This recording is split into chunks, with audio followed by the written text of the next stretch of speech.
that message will go to 10,000 people. But then only 10 will buy it. But somebody else in the audience here says to only 1,000 people, say, here is the ice cream creation. Great, go and buy it. All 1,000 would buy it. So someone would have effect, someone in terms of spreading the message, someone would have effect in terms of converting that to sales.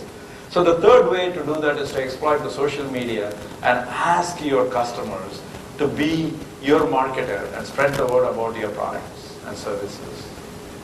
The fourth way to engage is basically use your customers as the research and development or innovation center. How does it work?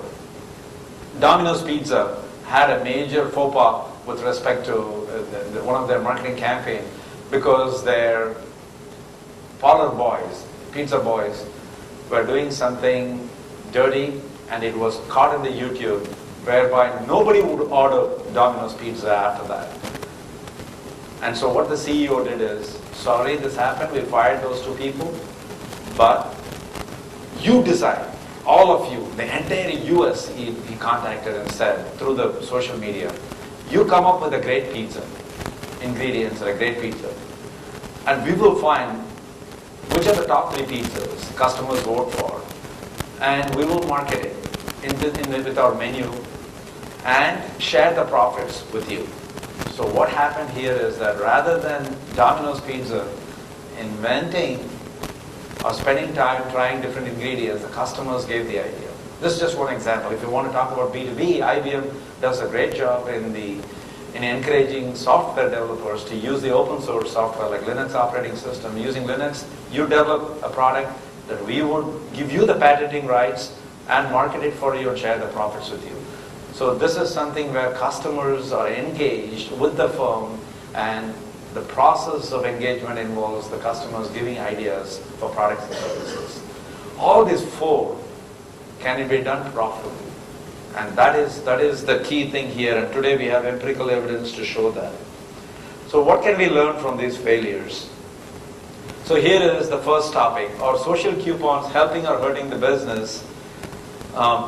If you want to read about it, it's forthcoming in the Sloan Management Review, where we call it, can social coupon campaigns also generate profits? That also is the key thing. Everybody says it's great, but can it also? So what is a social coupon? Look at this. You have something called Deal of the Day, websites that feature discounted gift certificates usable at local or national retail outlets. All that means is that sometimes you get it in an email. $20 value of a food in mainland China for $10 today, the equivalent currency. So people buy it right away. Sometimes they say that 100 people will have to click that so that the deal becomes active. So you have this social pressure. So what happens is when I get a coupon like that, an email like that, I share it with everyone so that within the 24-hour period, you need 100 people to click this and convert this. So Groupon.com is an example of a social coupon, Living Social, Snapdeal, SoSista, all of them.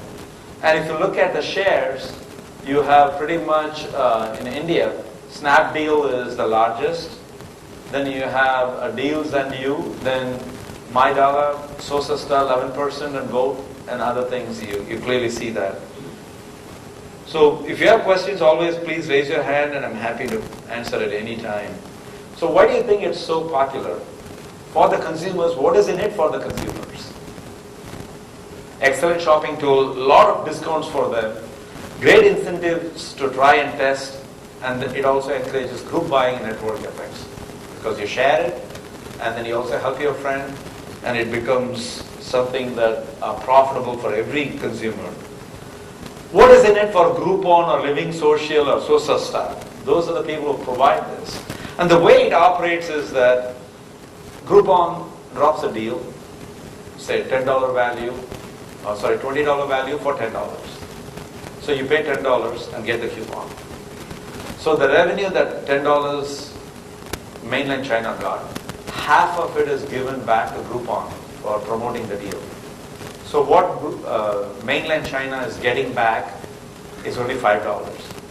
But what Groupon is getting is for every consumer who clicks the coupon, they get $5. So in other words, what is in it for Groupon? $5. Is there a risk associated with it? Absolutely not, because they are just providing the service. Whatever is their cost is the fixed cost of what it is doing. The marginal cost of sending out a coupon is negligible, it's $5, offsets that. But who is at risk here? Who is at risk here? If you look at it, the businesses, mainland China, if you look at it as an example, you have deep discounts to consumers. And they are offering something normally they would give for $20. Now they are getting only $5. Why are they doing this deep discounting?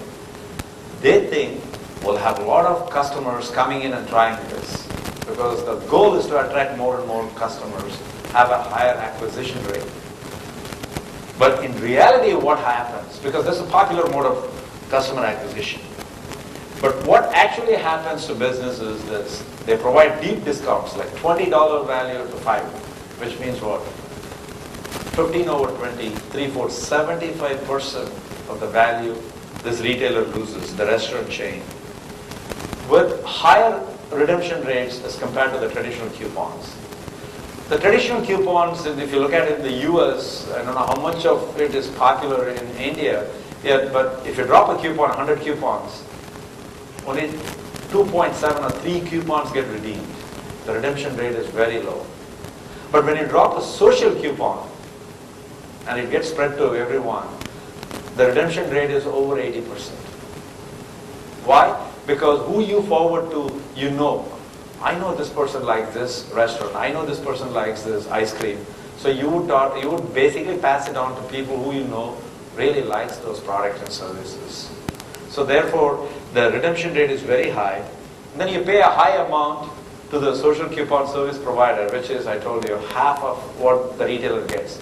They get $10, but $5 is paid to Groupon or Living Social. Other $5 is kept for them. So there is a sharing of that even deeply discounted revenue. All these three things point to nosediving profits.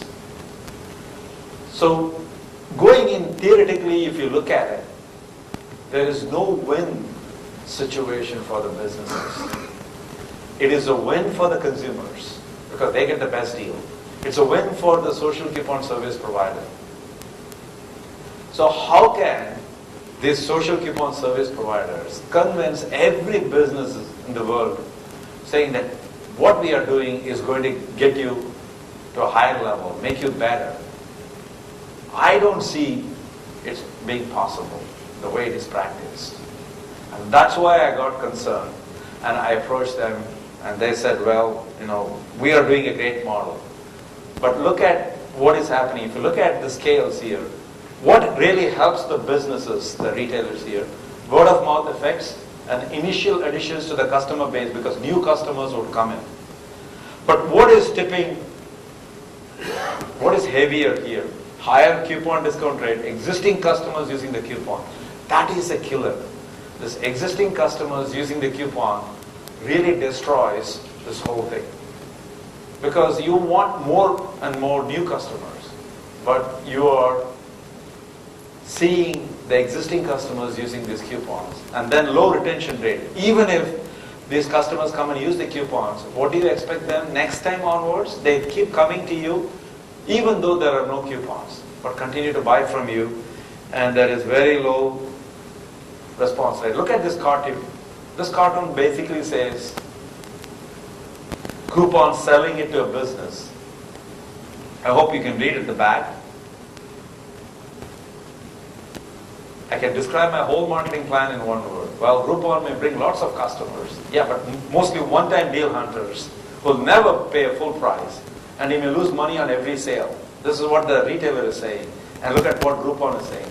All I heard was lots of customers.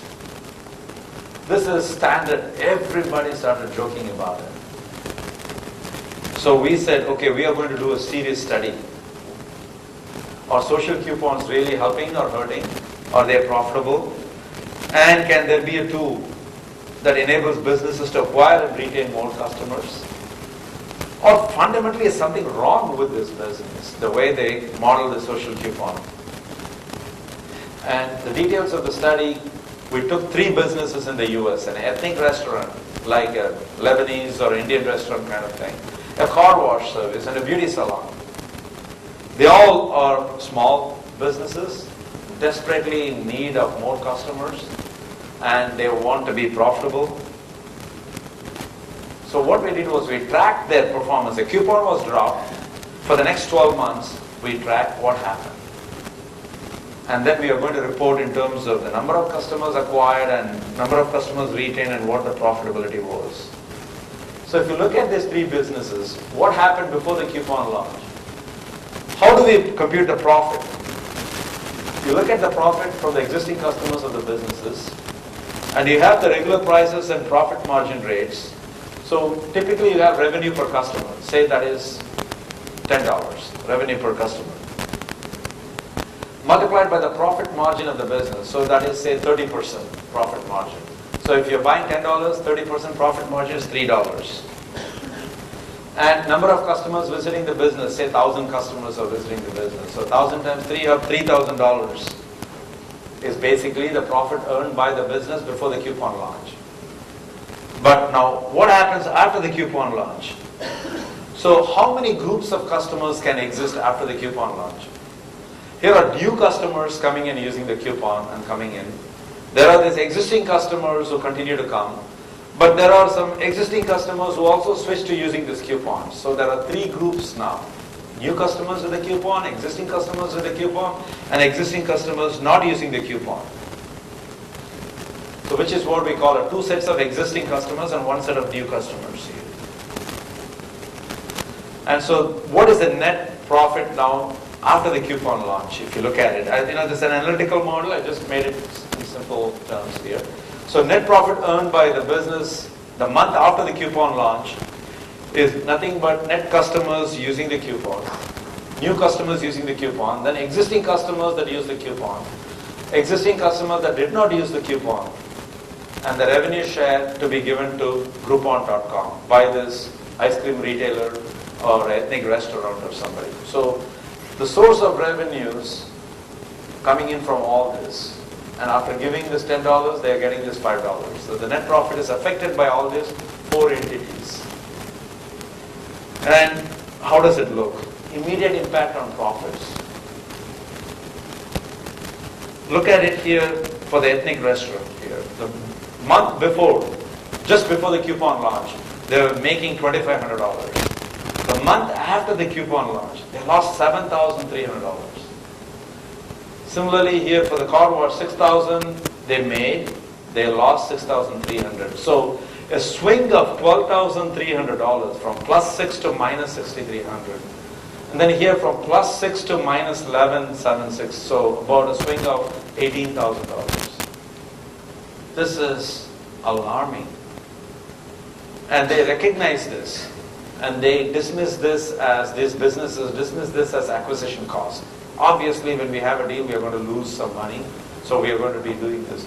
But the expectation is they'll recover this in the future, because these customers who came on a deal will continue to come and buy from us. So look at the ethnic restaurant. What happened of the, say, so many customers who came, 250 initially who came on board. Next period, next month, only 175 of the 250 came. Then 123.86. So on an average, about 70% retention rate from the previous period. Virtually going to zero from the new customers that is coming.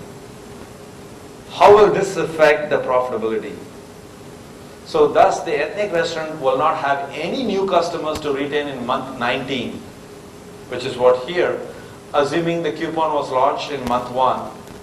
And further, the restaurant will be able to recover only $1,000 or 12% of the shortfall in profits, this ethnic restaurant. So how good it is after 20 months, still you are recovering only 12% of the profits here. This is actual data from this, not assumed data. Look at the car wash business. Here retention rate was 70% of the customers who came on new initially are retained, and they remain going to the car wash service provider every month for the next 13-14 months. And if you look at their profit projection, They lost 12,300. But then if you go, after what time they are recovering this 12,300? Only after month 16. So whatever they lost because of the coupon launch, it takes them 16 months to recover this. This is social coupon service provider saying we are doing magic for you in the social media because it's cheap to distribute the coupons, but it is very costly for the businesses to survive in terms of what it is. So the car wash business will be able to recover only in month 15 and 16 whatever they lost, assuming that this is what we observe empirically, but because there's no competition coming in. If new car wash service provider locates themselves opposite to this one, then this number will nosedive further. Look at the beauty salon. This was really pathetic here. This is 70% of the customers were retained up to 4 periods, like 90 became 63, 44, 31, then it's steady. So after 90 new customers, 31 kept coming. And here, they lost